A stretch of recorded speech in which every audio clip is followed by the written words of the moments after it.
Hi there, folks. This is Jay Frost, of course, speaking to you from the Philanthropy Mastermind series, but in London. And we're starting a few minutes late because I was stuck in a cab because I still don't have my bearings on what to do when it rains in London after all this time. So forgive us for that, but do let us know that you're here. And if you hear sneezing in the background, it's not the two of us. It's a friend who you're probably going to meet in a minute if you'll let us. Yeah, of course, if she wants to.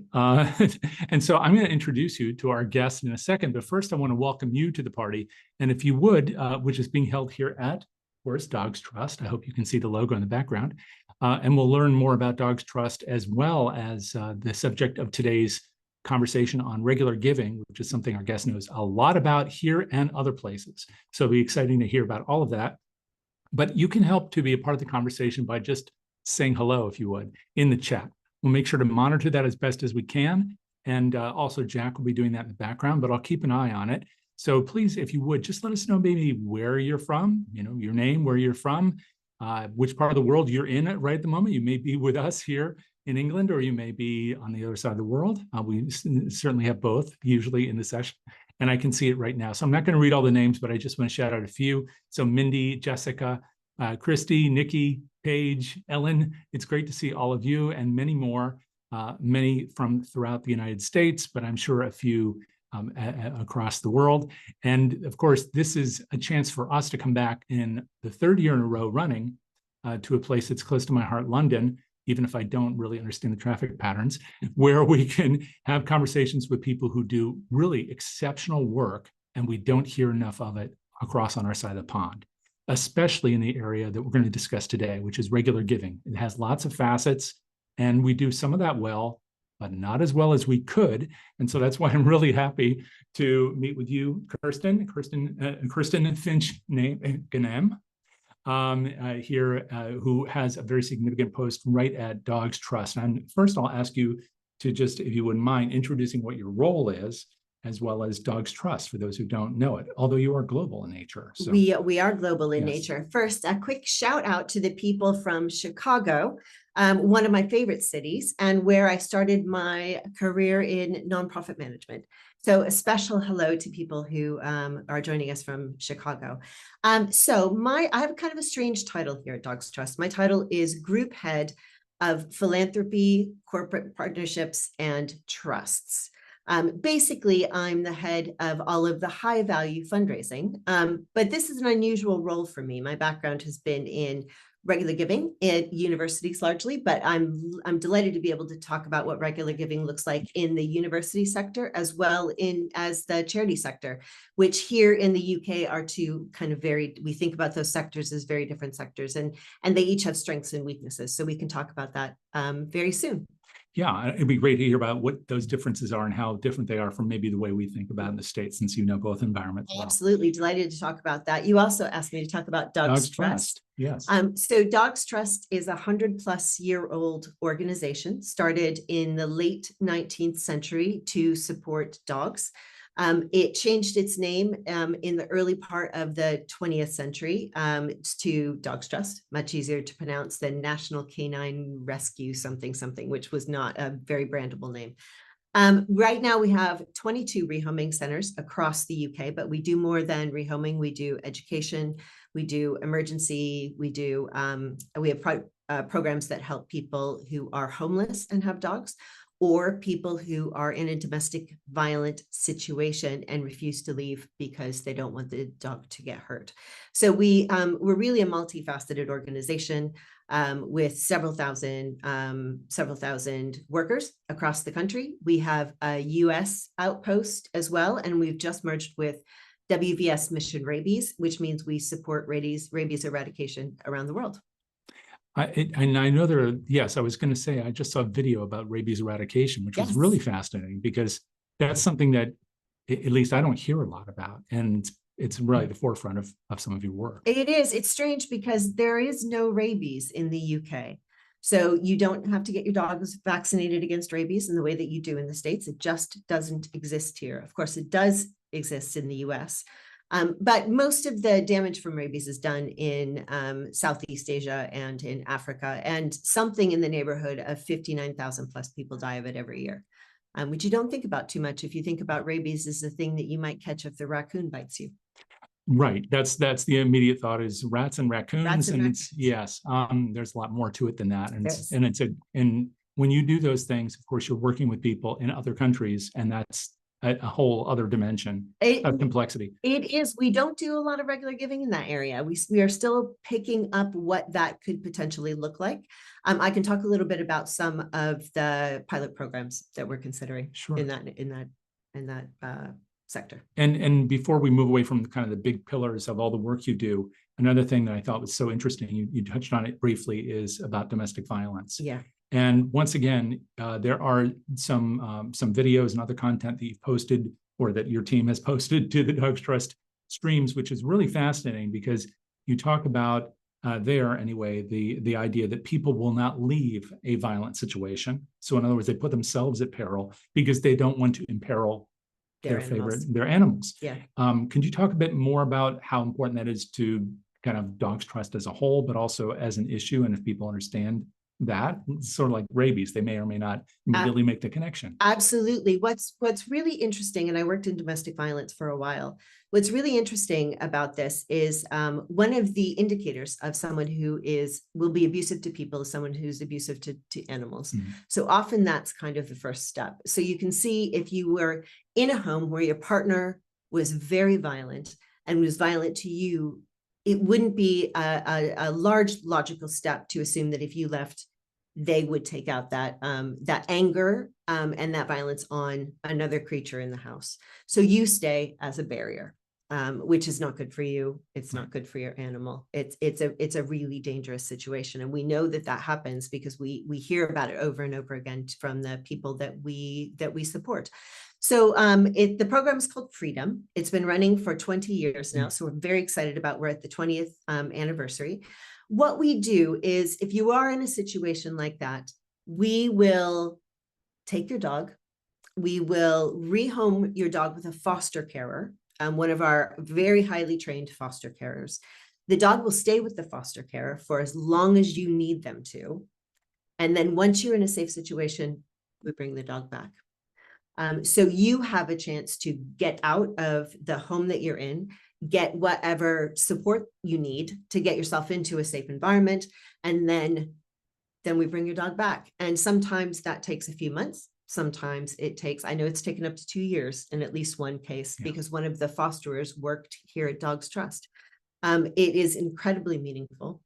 What's really interesting about it from a fundraising perspective is it's one of our best products, to use that word. It's one of the most compelling stories that we can tell, because even if you've never been in a violent situation, it doesn't take a lot of imagination to realize that you wouldn't leave either.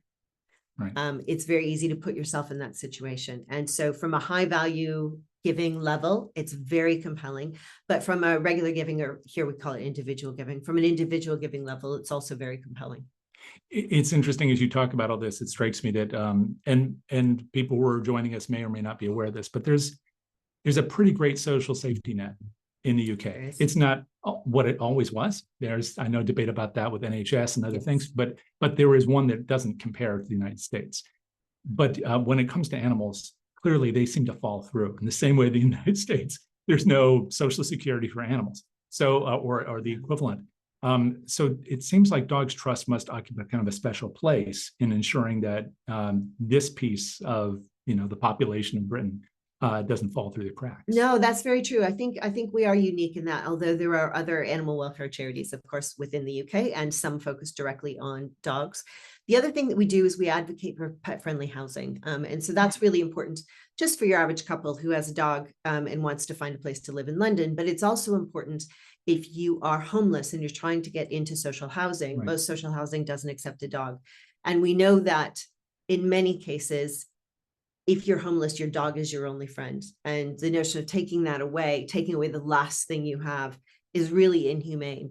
Mm-hmm. So we do a lot around advocating for pet-friendly housing. And we also have a pet-friendly housing pilot project going on in Scotland, where we provide housing for people who are homeless and have dogs. And cats. I think we also let you have a cat. Okay, if you're a cat lover, Don't go Apologies. away. No, we won't talk about dogs the whole time. No, this is really about, I mean, we'll talk about a lot of things, but about this idea about regular giving, which really applies to all the work we do. Indeed. But you said there's kind of a difference in how these things are defined, let's say, between here and back in the States. Well, I think there are a couple of differences. So my background is largely in higher education, so I'll say that now. I started my fundraising career at Linfield University, which is in McMinnville, Oregon. Also where I graduated with my bachelor's degree. And that was really my first taste of regular giving or annual giving, annual fund, as we would have called it. Fundamentally, the difference is that in the States, there is particularly regarding universities, but I think in general, there is a notion of charity, an expectation of charity that doesn't exactly exist in the UK. And I think there are a couple of reasons for that. Having lived here for about 15 years, I think there are a couple of reasons for that. One is the tax credit. There is no tax credit here. And we know that when the financial organizations in the US decided to give people credit for their charitable gifts in the early part of the 20th century, giving jumped massively. That's obviously an incentive. We don't have anything that looks like that here. The equivalent that we have is if you do make a gift, the government will give the tax that you paid on that gift to the charity that you gave to. There's no benefit to you. The benefit is to the charity. So I think the tax credit is one big piece of it, but I think there's also a cultural piece as well. And because that social support system doesn't exist in the UK as it does, or in the US as it does in the UK. In the US, we know that for those social supports to be in place, we have to give. We understand that for our universities to thrive and for students to get scholarships to support unreasonably high tuition rates, we have to give. So there's that understanding is built in a little bit more, not everywhere, but than it is in the UK. The expectation in the UK really is the government should cover that. And the government has covered that from all kinds of social healthcare, for example, all the way through to university fees and tuition. And so growing up with that notion that you have to give for the system to work right doesn't exist here. So for the last 20 to 25 years, the role of charities and universities here in the UK has really been to build that understanding of philanthropy. And it's been a journey, honestly. You spend a lot of time and a lot of money really building that case, whether you're a charity or a university. The result of that is that when you do a mailing, for example, as part of regular giving, or a telephone campaign as part of regular giving, your results, your response is nowhere near what you would expect in the US. It is definitely growing. There's no question, but it is not self-evident. And the work that you do and the money that you spend on appeals, you spend quite a bit more to get the same kind of response. It took me a while to figure this out, I would say. But for example, the mail packs that we send are a lot more elaborate than the mail packs that we would send in the States, would be a good example. And is that true across, I mean, I know there are lots of different mechanisms, but whether it's digital or physical, that you're seeing response rates which have been, at least historically, lower than the United States because the understanding of what people should do was different? Yes. Yeah. And every time we move to a new channel, you fight that fight over again. Mm-hmm. The other thing that makes this a little more difficult in the UK that we really should speak about is GDPR and PDCR. Yes. So the notion of how private your data is here, how accessible your data is to somebody else, what is available publicly is completely different. So charities in the States will know a lot more about their donors than charities in the UK will, even than universities in the UK will, because private data is a lot more locked down. So we spend a lot of time trying to gather data because it's a little more complicated than this, but basically people have to willingly give you their data, knowing you are going to fundraise with it. That's a tough ask sometimes. And it is an ask. And it is it's an ask. It's not opt out, it's opt in. It's opt in, right. In some cases. mailings versus email, there's a difference there. So digital comms and telephone is opt-in. Depending on your relationship with the prospect, mail appeals tend to be opt-out. Oh, okay. It's a little more complicated than that. We can break that down if that's interesting to you. But it means that charities here have to work quite a bit harder to get the data that they need to make the appeal look like it's not a cold appeal.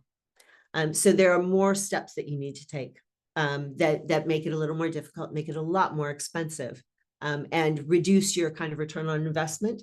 Now, it gets better every time you do a mailing, of course, because you learn a little more and you learn a little more, but you have to put that in. Okay, well then, if that's true, that's a good thing because it's countervailing, right? I mean, in the United States, we're seeing declining rates. Not everywhere. Hopefully, all of you are seeing some good progress, but we're seeing a lot of these declining rates over time, especially the last 2 decades. Are you seeing a different trend here? We're still on the up, but we're also 20 years behind the US here. So this regular giving kinds of fundraising, you can find mass appeals that go back to the late 19th century in newspapers here. It's very interesting. In fact, farther back than that, you can see them going back a couple hundred years, which is very interesting. But what we think of as contemporary regular giving or contemporary annual giving, which is the mail-a-pack, the telephone campaign, the email campaign, potentially some social media, Facebook adverts, things like that. We are 20 years behind. So we're still largely seeing trends up, but we're also having to be a lot more creative. So we're seeing a lot more crowdfunding, lots more crowdfunding than we used to before. And there's some challenges with that. For universities, we see a lot more giving days. So we're having to be creative in order not to see that downward trajectory. It just reminds me that we're having to be creative. I'm sure that's true, but yeah, I'm sure you've seen these memes where people say, no, we have the opportunity to be creative. We have the opportunity to be creative. This is a creative, honestly, having worked in regular giving and major gifts, regular giving is such a creative space. And it's funny that you mentioned that because we're working on a mid-value giving within the high value team right now. And I spent all day in meetings talking about high value stuff and was getting really tired. And then my colleague came over and said, what are we going to do about this mid-value appeal? All of a sudden, my brain opened up again because there is that creative piece there. It's a fun role to be in, I think. But it does mean you are on your toes all the time. Major gifts sort of move along in a very similar way as they have before. You communicate maybe slightly differently with prospects than you did 10 years ago, but the approach is still basically the same. Regular giving, on your toes all the time. You use the term high value. Yes. Now, when many people talk about kind of the base of the pyramid, regular giving, annual giving, sustaining giving, all the terms we use, they often think, well, we're just going to hammer these people with 1,000 pieces of something. Yeah. Just like those. I don't know if you run into this with political campaigns. You don't hear. Absolutely not. Oh, wow. The political campaigns. Well, you don't want to know when the election's going to be. A lot of cases. That's true. And it's only this long. And it's only not like that. Okay. And largely they don't have your data. So they can do door drops. That's about it. Wow. Okay. So, but my parents refuse to pick up their phone right now in the States. They live in Arizona and they just don't pick up the phone. Arizona, anymore. I'm sure they don't have to pick up the phone. If they have a cell phone, they're getting it already. There you go. It's awful. Yeah. But if people are thinking, well, not again, resident company, but a lot of organizations, at least in the States, might think, well, we just need to increase the number of appeals. And I have nothing against volume or frequency. I mean, those things have value. And I'm sure you can talk about that. Yep. But it's not just about that. It's also about understanding and value. So can you talk about what value means, high value? We often associate that in the States, I think, with maybe major gifts, like value meaning they have capacity. Yes. So there are a couple of concepts in there that we should probably talk about. One is what high value is, or what major gifts is, like in the States, differs depending on where you are. Okay. So if you talk about UCLA, for example, or University of Washington, or one of those shops with hundreds of fundraisers, regular giving, or kind of, that space, annual giving, that space, that can go up to $250,000 a year. That can be a big chunk. And then you only start talking about major gifts when you're over $1 million, and you only start talking about principal gifts when you're over $1 billion. Same here with for example, Cambridge or Harvard or Cambridge or Oxford, one of the Oxbridges. Yeah. At Dogs Trust, high value starts at £10,000. Okay. Principal Which gifts, is still very significant. Which is very yes. significant. And principal gifts start at £100,000. Okay. Now, the one thing I would say here is it's interesting. At universities in terms of fundraising make most of their money on high value gifts. So usually gifts over £1,000, ideally gifts over 10,000 or 50,000 pounds. Charities almost always work in the reverse. So charities usually make most of their money off regular giving, and major gifts is a new area for them. So my team is a relatively new team here at Dogs Trust. Dogs Trust makes tens of millions of pounds off regular giving, their regular giving piece. So that is kind of backwards, depending on what kind of institution you're looking at.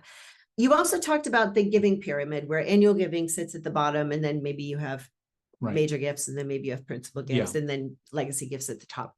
I try not to think about it in that pyramid. Okay. And the reason I try not to think about it in that pyramid is it suggests that you're only moving up, and that you can't occupy multiple spaces at the same time. Sure. And I think today we have to be really sophisticated with how we deal with our warmest pool of donors. And my expectation would be that your goal would be, depending on the person, to have them giving an annual gift to your unrestricted fund, ideally, giving the occasional major gift to a restricted fund, and also in talking about legacy giving as well. So I think we need to talk about it more of it's not even really a circle, is it? It's kind of like lots of lines that kind of, I don't know what the model looks like, but I don't think it's a pyramid. I don't think you're making best use of your prospects if you think about it as just one way up. The other reason I don't like that model is because it suggests annual giving is the least sophisticated kind of fundraising, because it's on the bottom. Major gifts is next, and legacy gifts is next.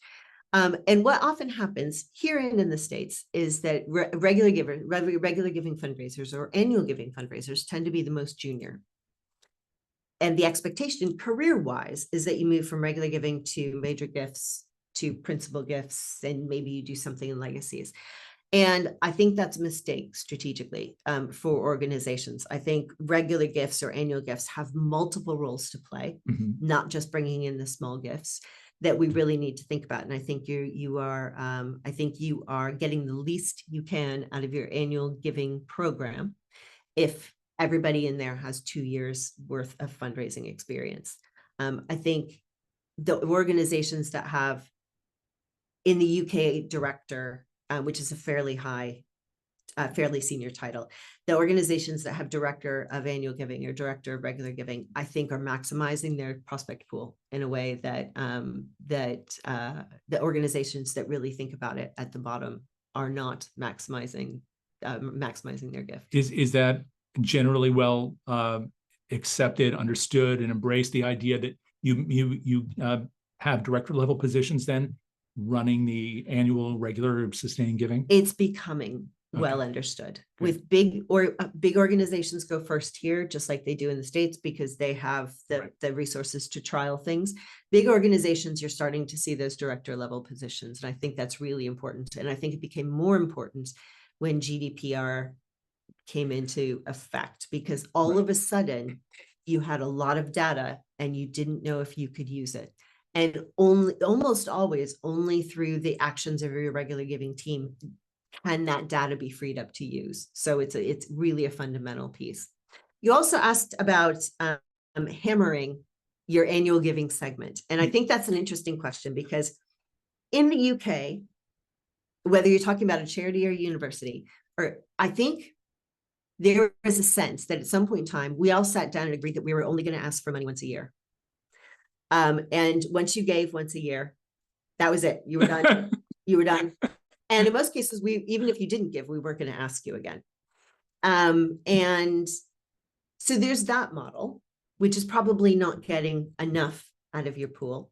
Then there's the model of send me something every 2 weeks. And there are charities here that do that, and they do make money out of that. It really depends on who's in that pool. if you are qualifying and moving people up into the regular giving pool, how much of that is happening. But you really have to test, and you have to pay attention to your data and to your results to know exactly how much you should be asking. But you don't want to burn your pool out. I think that's the very careful line you have to draw. Well, you definitely have to be monitoring then what's happening with your entire donor pool the whole time. And that requires a certain degree of sophistication and experience, to your point about director level positions running these things that are so important. And a really good partnership with your data and analytics team. Right, which presupposes you have one. It does presuppose you have a data and analytics team. Yeah, so you need to have some level.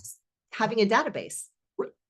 Right. Which is not always true. There's a lot built into this. There's a lot built into this. And to be a successful regular giving fundraiser, you really need to have relationships all across the administration. And even with in a university, for example, it's really critical to have relationships with the faculty, because those are the stories that you want to tell.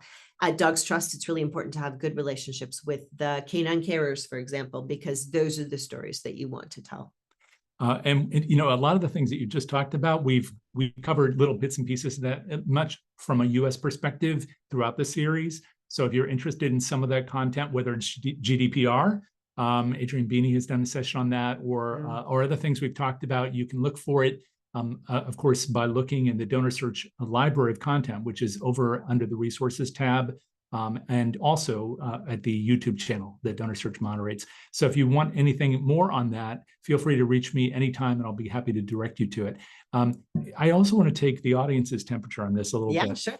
Because I don't know, and we don't have a poll set up for this, how many of you are working in a capacity of you're doing something that you might define as regular giving? Or annual giving. Or you might call it annual giving. Or if you're in the UK, you might also call it individual giving. Right, exactly. So however you label it, the idea about talking to people, I kind of meeting them where they are across, you know, the broad spectrum of your supporters. So we have a couple of folks here saying, "Oh, yes." Yes, lots of yeses. Almost everybody's saying yes. And I would doubly endorse anything Adrienne Beeney says.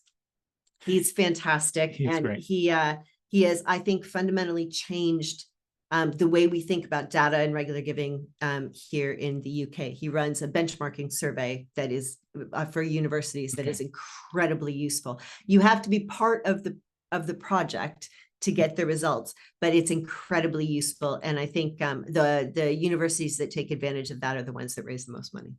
And there is significant money being raised here among the universities. Now, you said you obviously have experience across the sector, both countries. Yes. One of the things that really interests me is how the UK seems to have, in my analogy, it's not a great one, it is more lines of what happened when the state university systems in the United States started, with the states themselves started pulling the money away. Yes. So they built programs. And I know there's nothing like Oxbridge anywhere but there. But University of California system, you alluded to it. Yep. It's very strong Yep. academically, and in many ways. It's also big, and they have lots of different components. They're not all equal, you know, in terms of their size or abilities, in terms of their staffing. I don't mean their experience, but their capacity to make things move, just the numbers of people and the budget. Somebody says they worked on pre-GDPR in the UK in the 1990s. Yeah. Wow. I'm sure that was terrifying and fascinating at the same time, just like GDPR is now. It must have been. And by the way, if you're seeing an interruption in the signal, we apologize for that. We'll do our best. But one of the things that changed, of course, in places like California and UMass is that the government started pulling back, and then they built up their fundraising programs. Yeah. Has something similar been happening here? It's a really good question. So up until the early 2000s, university was free here. Fewer people got to go, but those who did get to go, people who graduated in the 80s and 90s will tell you the university was free, and they got a grant that enabled them to live fairly well, actually, during university. And that was true into the early 2000s. Then a tuition cap came in, and that first tuition cap was something in the neighborhood of £3,000. That was very difficult because people who had imagine they were going to have to pay for university, all of a sudden had at least a £9,000 bill, because you can get a bachelor's degree here usually in 3 years.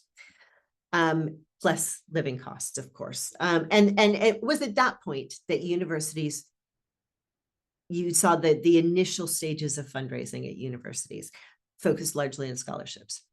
Around 2010, that cap was raised to £9,000 a year. That was a huge problem, because all of a sudden you had a £27,000 bill that you had not counted on to go to university, that your parents hadn't paid, and now you had to pay it. Since 2010, they've added about £250 to that cap. They didn't expect all universities to peg their tuition at that cap, but nobody wants to be the discount university. So almost every university in the UK raised their tuition to 9,000 and then to £9,250. And all of a sudden, those fundraising machines needed to get in gear really, really fast. And they in most cases, and I suspect this is true in the States, started with scholarships, because that's where you start. Scholarships, and then bursaries, which are kind of need benchmarked funds that you can use to go to university. It started there. And then universities wanted to distinguish themselves, as universities in the States want to distinguish themselves. And so there's a limited amount of government funding and funding that comes in through research. How do you distinguish yourself? Well, it's that margin of excellence that your fundraising team is able to provide to you. So yes, so the outcome and the journey was similar. The reasoning was slightly different, and the timing was slightly different. But the result is that when you're asking for money, if you ask people in the 1980s for money, they'll tell you they think government should pay for students to go to university. Now, what is interesting for those of you who are university fundraisers in the States, people here have, excuse my phrase, kittens over that £27,000 bill. It is a civil injustice that they have to pay £27,000 for university. My husband and I just paid off our loans for university about 6 years ago. Congratulations. Yes, it's a big deal, but we had way more than £27,000 worth of loans. So you have to you take it with a pinch of salt as an American fundraiser who moves over to the UK and really cannot understand why people are so bothered about £27,000. Please forgive me. I have friends who took out a second mortgage on a house to get their degree in the States. So the journey was the same. The timing was a little bit different, but the instigator was the same, and that was that governments stopped paying funding. Now, the exception to that is if you're Scottish and you go to university in Scotland, it is still free. Oh my. Okay, so, well, we'll have to go up to Scotland soon. Yes, and find your Scottish ancestors. Right. University is free up there, and it's a benefit. And the result is they get very good students at universities in Scotland. Okay, so on the fundraising side of that, then, if you're trying to raise money for a university down south, it must be a matter of talking to people who went to school in the 80s or before and convincing them that it's important to give because they had everything provided to them. It's sort of like going to Berkeley back in the 80s. You know, probably people think, well, the government did that. But if you're in Scotland trying to raise money today, they have a tough time, and they must have a tough time. You talk a lot more about bursaries. You talk a lot more about living costs than you do. And if English students want to go to university in Scotland, they do have to. So you talk about that, but regular giving fundraising is the same. There are important components, and I'm sure Adrian ran you through the important components of a good regular giving appeal. Fundamentally, what works in the States works here, and that is emotion. Right. That is leading not with facts, but with stories, and leading with stories that people can recognize themselves. Well, in fact, the other Adrian, because we've had two, is Adrian Sargent. There's so many talked about that. There's so many Adrians in regular giving. And we've done sessions on storytelling. There's a third Adrian. I'll have to. Oh, Adrian Salmon. Yeah. Yes. Okay. Not everybody here is named Adrian, No. but we do have a certain number. In fact, if you hear any snuffling or wagging, When do we get to introduce you to them? Tober can come in. Tober can come into the. I know we have more to talk about, but I feel like we're ignoring a guest of honor here. So one of the benefits is that you get to bring your dog to work. The other benefit is literally everybody you work with will look at pictures of your dog for a very long time, which is really nice. And then the third benefit is talking about dogs, including your dog, is part of work. And I think petting your dog falls into that as well. So anyway, this is Tober Mori. Tober Mori is very good office dog. She's a Pekingese. And she is our 5th Pekingese. We always name them Scottish names. We have done since we lived in the US. We named them Scottish names. So Tober Mori, for those of you who don't know, is a whiskey and also an island. So Tober is snuffling around on the floor here. She is a huge hit, but she is a little scared of some of the other dogs in the office. So she sometimes maybe me, because I got a little close when we were setting up today. Okay. But yes, she's adorable. And we're not going to take you on a tour of all the animals in this office, but there are a few, I guess. There are several, yeah. Yep, there's almost always, and we get to know each other's dogs as well. But yeah, there's 4 or 5 dogs out there right now. And that's another difference. I'm not talking about US, UK. Now I'm talking about other offices. Yes, that's absolutely true. Although I think people are becoming a little more, I find the UK more dog friendly than the US, to be honest. And I think that's true. I brought dogs into my last place of work as well. Well, and I know part of this is individual and socialization of the family, but I have to say, you walk through Hyde Park here, and I don't ever worry I'm going to be, attacked by some dog. I mean, it seems like every dog is behaving like the classic, image of whatever a British person is supposed to act like in Hyde Park. Well, we could talk about some of the stricter rules about dog behavior here that make your dog that can put your dog in a muzzle. Oh, so that's part of why people really? have such well-behaved dogs. Yeah. Wow. So there's some rules too. There's some rules that make sure that people's dogs are safe. Okay, I know we're talking about a lot of different things here, but we haven't. What brought you here? I don't just mean Dog Press, but what brought you on the journey from the US to the UK, where you've been doing all this work for, and it's not just here. It's obviously we're at the Royal Academy of Music. The Royal Academy of Music, Imperial, where Elton John graduated from. That's right. And he donated that big organ. He donated an organ. He's a very generous donor yes. to the Academy, which is terrific. And I launched their current £60 million campaign that is now at £125 million, which is terrific. Before that, I was at Imperial College London, almost as big as one of the Oxbridges, STEM, focused entirely on STEM subjects. Fundraising there was tough, but that's where I raised the most money. That was a big team. Before that, I was at the University of Aberdeen, and before that, at the University of St. Andrews, where the Duke and Duchess of Cambridge, the Prince of Wales and the Princess of Wales went to university. So I did, when I was at university in the States, back in the 90s, I did a semester abroad at the University of Nottingham-Trent, which is obviously north of here. It was a terrific experience. I loved it here, but I had no idea how visas worked. And my great grandparents are British, but my grandparents are British. So I couldn't get a hereditary visa. And to get one, if my father would have had to get a visa, but to do that, he would have had to leave for here for 6 months. So that wasn't going to happen. And I kind of put that dream aside for a while. And then in 2008, I thought, I was a fundraiser at the time. I'd been a fundraiser for a couple of years. I was doing annual giving.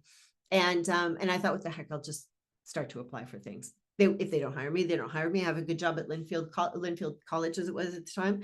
And I started getting interviews, and I interviewed over Skype, and it was the early days of Skype. So I didn't realize Skype had video. And so my very first interview, I rolled out of bed and I had no idea that they were going to be able to see me.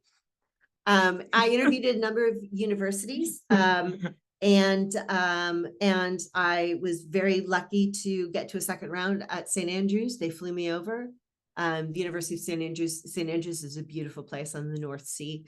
Scotland has some difficult weather, but on that day, the skies were blue, the sun was shining, the students were wearing their red gowns. And I turned to my husband and I took his hand and I said, if we're not going to do this, you need to tell me now. And what I didn't know was universities in the UK had at the time we talked about, started major gift offices, but had not started that annual giving piece, because it felt a little grimy. Wow, but they're like, I mean, they are, but that was not how it was thought. And so the result was there was no talent, or there wasn't enough talent here in the UK for people to run annual giving programs. So there are a lot of us who came, a lot of Americans who came over at that time because we fit a gap in the market perfectly. I didn't know that. It was pure luck. yeah. And I came over and I spent 3.5 absolutely fantastic years at the University of St. Andrews. I was there when Will and Kate came back for their first time after their engagement. Oh, wow. It was an absolutely terrific place. I was part of a parade with Noam Chomsky. It was a very special place. It was a very special place. From the Royals to Noam Chomsky is quite a range. Well, so here's where you go when you don't get into Oxbridge. Ah. And almost every student I knew at St. Andrews applied to Oxbridge, didn't get in, and by their second year thought they landed in exactly the right place, the most beautiful place on earth with terrific faculty. Wow. So that was it. And I was here on the 2-year plan. That everybody comes over on the 2-year plan. And then it was 3 years, then it was 4 years, and then we were really close to getting citizenship, so we might as well stay. And now this is home. Oh, so are you citizens? Yeah. Wow. Yeah. Okay. My husband and I are both citizens. That's an amazing journey from a roll out of bed Skype interview to it is citizenship. It is an amazing journey. And I just was at a case conference last week here, and I went to see a session set up by the people I worked with at St. Andrews, who had taken a little seed of predictive modeling that I kind of planted while I was there right before I left. And they've grown it into a fantastic predictive modeling program where they can cut out 60% of the weight in their mailing because they know exactly who's going to give. Wow. I'd love to hear just a little bit about that, and then maybe we can be lucky and talk to them at some point too. It'd be great to hear from them. They'd be delighted to. It'd be wonderful. They'd be fantastic. Well, a lot of our folks are very interested, obviously, in predictive modeling. But what's the kernel of that? Because that was one of the cores of your case presentation, which is how we built some of today's presentation. Yeah, of course. So this is for those of you in the States, especially if you work at big shops, either universities or charities.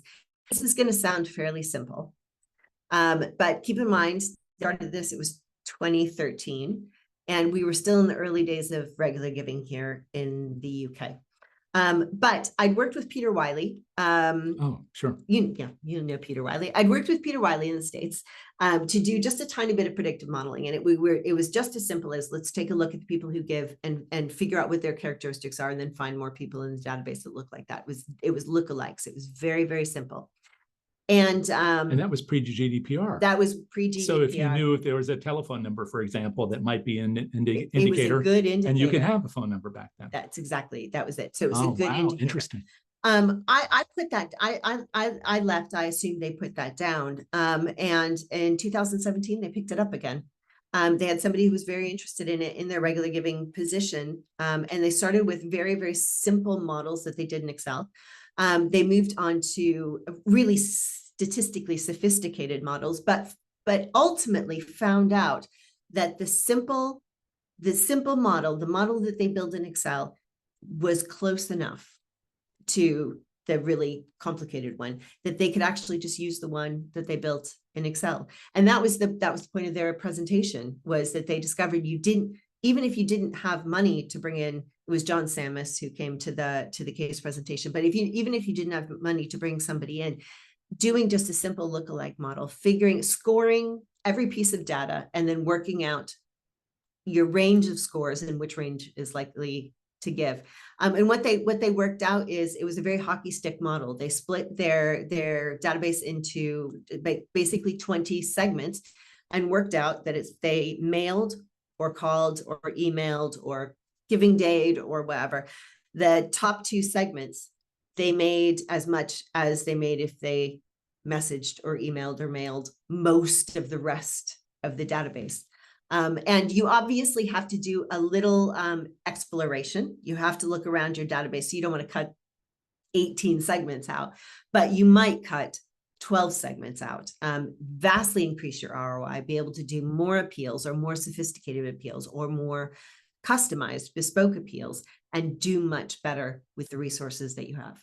And I know people are using AI to try to supercharge some of that today, but sometimes in the absence of certain kinds of information, unless they've been lucky enough to get it, But at its heart, it's still, if you're using machine learning or not, you have to start with an idea. And you were starting with the idea about what you wanted to get out of it and how you were going to utilize it. Absolutely. Having a whole bunch of buckets doesn't mean anything if you're not going to put water in them and carry them around. That's it. And this is really, at that point, it's about resource utilization. Right. Making sure that you use your limited budget in the most sophisticated way you possibly could. And a lot of it was exactly as you'd expect. If we knew you were married, that was a point. If you were married, that was a point. If we had your partner's name, that was a point. If we had your age, that was a point. If we had it was simple things like that. And they identified 7 or 8 predictors that were strong enough that they could just do that. And then once you developed that hockey stick model, you were able to put it into the hands of the people to go out and talk to folks. That's exactly, that's exactly it. That's exactly it. And I think it was really empowering. There were lots of people in the audience. It was really empowering for those shops that are very small, sometimes 1 fundraiser or 2 fundraisers and half a database person, and no database, you just have a spreadsheet. I think it was really empowering to know that you could do some simple modeling on your own. And is it just as valuable? Let me ask the question that way. Is it just as valuable, or maybe even more so if you're in a small shop as when you're in a big shop? In a small shop, it assumes that you don't have very many resources. So anything you can do to use your resources better and maximize what you've got, I think is a valuable thing. So very proud to have kind of kicked that off at St. Andrews. But I would say that regular giving has become much more sophisticated. The shop here at Dogs Trust, who I don't oversee, do all of the kinds of things, all the kinds of products that we've talked about, email, mailing, they, special appeals for direct debits, which is regular giving. But they also do things like lottery tickets and prize draws and face-to-face fundraising at grocery stores, and which is a big thing here, face-to-face. It is. Or has been historically. It's become much more sophisticated. Yeah, it's become much more sophisticated. So they run an incredibly sophisticated program here with an only partially working database. So it's very impressive. It's very impressive what they do. And what we're trying to do is convert, because in regular giving, a big chunk of what you do bring in money from regular giving. Big chunk of what you do, obviously, is trying to convert. So convert your regular donors into major donors, and then convert your major donors into principal donors, or discover they also have a family trust, or all of those kinds of things you can do to maximize your value out of your supporters. So are you using, I know you talked about data analytics team and data science folks, and do you have researchers as well who do the old fashioned prospect research? Yes, I do. I have 4 prospect researchers. It's a tough game here, I have to say, because so much information is private. But we do things like wealth screenings, which our American fundraisers on the phone will recognize. So we do things like that. It's just you get a lot less information back. Sure. And so you end up with a lot less information to utilize. The result is we spend a lot of time on discovery, a lot more time on discovery and qualification than you do in the States. I would think that sometimes spending time to sort of know where you're going makes for more progress when you get there. It does, but you also spend more time on people that you ultimately discard as not having enough value. Yeah. So by the time you get there, you know a lot more. But it means we have to make a lot more calls that would be colder. Than you would in the States. Yeah. And I know we haven't been inventorying the group here to see if there are questions that you have. If you do, we are always looking for them in the chat. I do see one thing here in the Q&A, so let me open that up and see what I've ignored. It was Nicholas who earlier asked, what are some of the ways that you maximize your donor pool with annual giving? And I think you've talked about that a little bit, but you may have more comments. And is there a minimum or maximum dollar that works well in the US? And a spot with regard to frequency? Yeah, those are really good questions, Nicholas. Let's start with the first one. We've talked about some ways that you maximize your donor pool with annual giving. The big piece is understand that getting that first gift, that's the least valuable gift that you're going to get. That first gift needs to turn into a direct debit, which means you're just giving a regular gift out of your bank account. EFT is the closest thing I know of in the States, but it would be the same as if you made a credit card gift every month and it just automatically came off your credit card. or you're trying to convert them into potentially a legacy donor. Annual giving is a great source of legacy donors if you have someone who's given regularly for years and years. You're also trying to increase that gift. So you know, you have to use those techniques that will encourage somebody to go to a direct debit or a regular gift. You know, what can you say about that helps to support the organization more than that one-off gift, and also saves resources as well? How can you take your annual donor and move them into a space where they're ready to have a legacy ask? Do you do a legacy mailing, that kind of thing? So those are some of the ways that you maximize your donor pool. The other thing, of course, that you do is you make sure that you've got products that encourage people to uplift.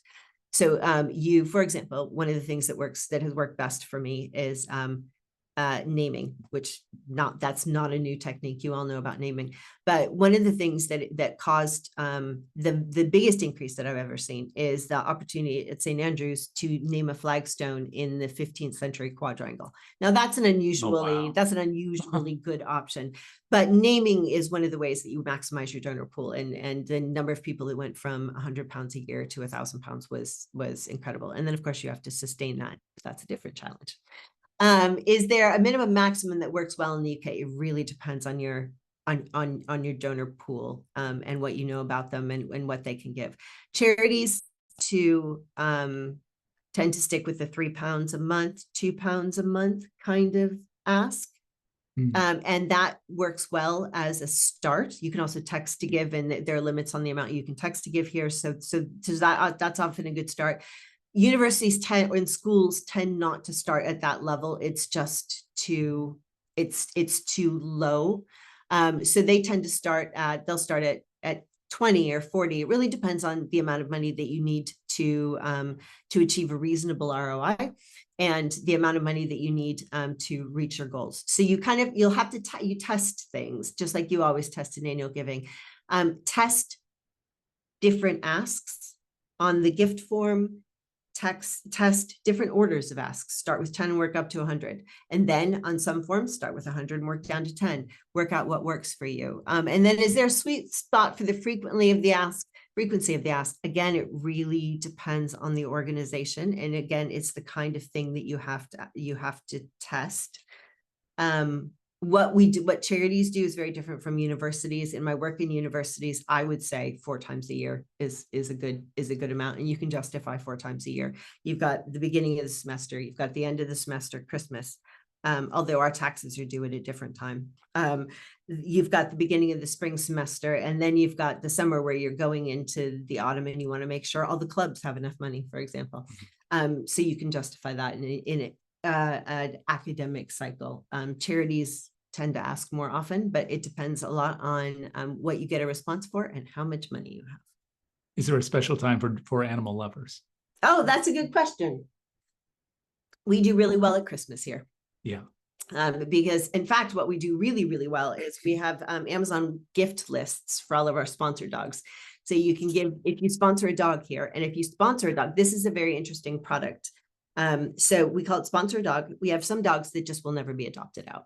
They're lovely, but they've got medical problems, or they've got behavioral problems. We'll never be able to adopt them out. And they live in slightly bigger kennels. They have a lovely, lovely life, and they're our sponsor dogs. And you can sponsor a dog for a couple of pounds a month, something like that. When you do that, the dog will write you a Christmas card, a Valentine's Day card, and a birthday card. A paw print on the. They make £35 million a year from Sponsor a Dog.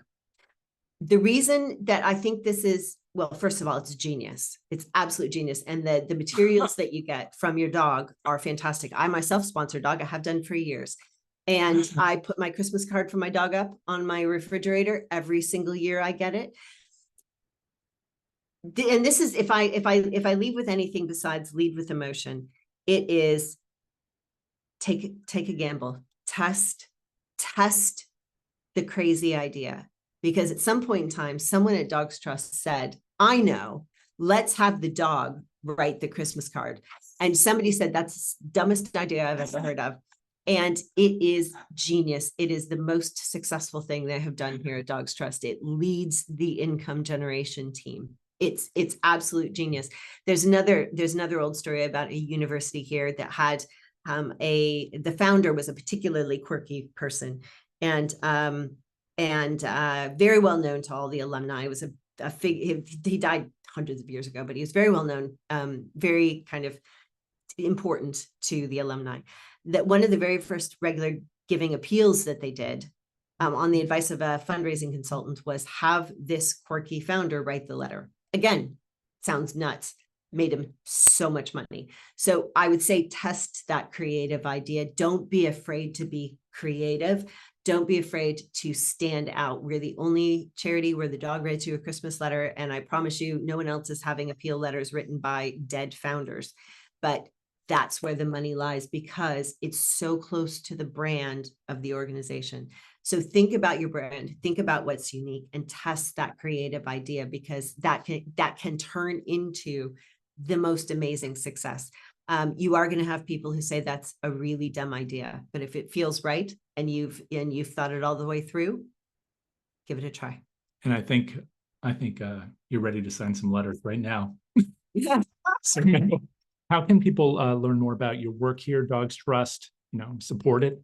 Yeah, absolutely. So or learn more about you. Or absolutely. So Dogs Trust is in dogstrust.org.uk here in the UK. Lots of videos online. Also follow us. Our Twitter is great, and our Instagram game is really strong. So I would follow us there. Dogs Trust, if you Google Dogs Trust in the US, we have offices in the US as well, and you can give, it's a 501c3, you can give tax-free in the States too. So if you're interested in learning about what we do, or if you just want an Instagram full of happy dogs, because we only post happy dogs, I would definitely suggest doing that, along with some really good tips about ways to train your dog. More about me, my LinkedIn game is strong. But you're also welcome to just reach out to me in messages, and I'm always happy to chat. I would say I'm going to work at Dogs Trust for a few more months, and then my adventure at Dogs Trust is over, and I will become a senior partner at Kearney and Company, and I will do that in November, but I'm always happy to connect. I have a Pinterest page that has every appeal that I've ever done. Oh, wow. I stopped carrying a portfolio around. It was a giant waste of time. And so when I apply for things, I just give people my Pinterest handle, and you can see all my appeals there, from my very first appeals at Linfield University to my very last appeal at the Academy. That's so fabulous. I'm happy to share that too. And I don't know if you can Jack is putting your links in. Is there a way he can find that Pinterest? It should be on my LinkedIn page, but if not, I'm pretty sure it's at K Finch Gnehm on Pinterest, and you can probably find me there, and all my work samples are there. That's fantastic. Thank you so much for this, Kurstin. Oh, I really do appreciate it. This has been so much fun. And she's only scratched the surface. This just as a kindness to a visitor who wanted to find out more about the work here. I hope that you will support the work of this organization. Follow her, and if there you go, see, found it, and there it is. Look in the chat, click that link, and if you want a Christmas card from your favorite hairy friend, then just go ahead and support Dogs Trust, so you can put on your fridge. Also, if you like what's going on here today, I'm sure you're going to enjoy the conversations we have next week as well. So make sure that you look for the link in the slides that are about to occur, or you can sign up for the list to be on the Philanthropy Mastermind series list, or just look at the DonorSearch page at donorsearch.net, learn about everything that we're doing next week and beyond. And while you're there, maybe learn a little bit more about your donors. I'm sure they'd love you for it. So until next time, take care. Thanks, everybody. And thank you, Jack. Bye. Thank you.